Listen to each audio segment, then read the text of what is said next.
This demo shows a consumer lender's customer-facing assistant, built 3 ways on Mastra's Agent Toolkit and shown here in Mastra Studio. The instructions are identical, line for line. The only difference is where each one gets its regulatory knowledge. Grounding an agent is a small change. It arrives as an ordinary Mastra tool. Import it, add it to the agent, and tell the model to cite what it finds. The tool names no state and no statute. It only knows how to search. An applicant signs in to the lender's site and opens the assistant. He asks about his loan and gives his application ID.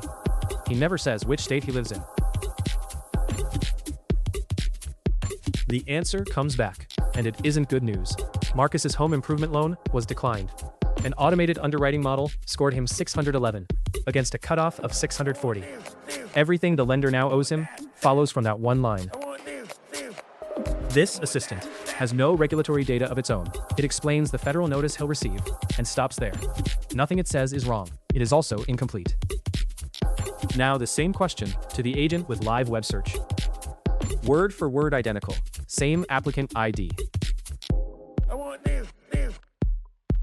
It searches the live web and lands in the same place.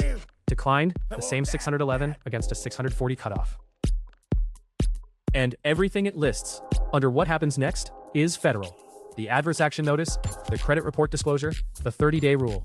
Nothing here turns on where Marcus lives. And once more, to the Carver-grounded agent. The same question a third time.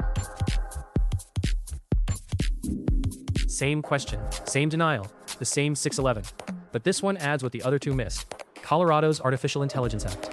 Because an automated model made the decision, Marcus is owed the model's role, the data used, and meaningful human review. Marcus never mentioned Colorado. The agent passed one applicant ID to the lookup. His state came back inside the file from the lender's own system.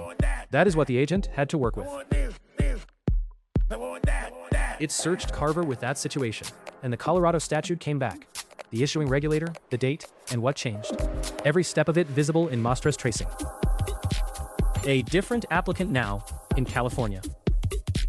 The same question, word for word, only the applicant ID changes. Same outcome, same 611, but a different obligation. California's Fair Lending Notice, under the Housing Financial Discrimination Act, with the state regulator's own document. One more, in New York. Same question again. Priya's application was declined too. And here the grounded assistant adds no state duty at all, because New York has none. It changes exactly where the law changes, and only there. 8 test runs per applicant. The grounded assistants surface the state obligation every time, in Colorado and in California. Live web search, not once. And in New York, where no state duty exists, all 3 correctly added nothing. And it got there on roughly a third of the tokens, just under 6,000 against 18,400. Built on Mastra and on Carver's regulatory dataset, it shows what jurisdiction-tagged regulatory data makes possible once an agent can reach it.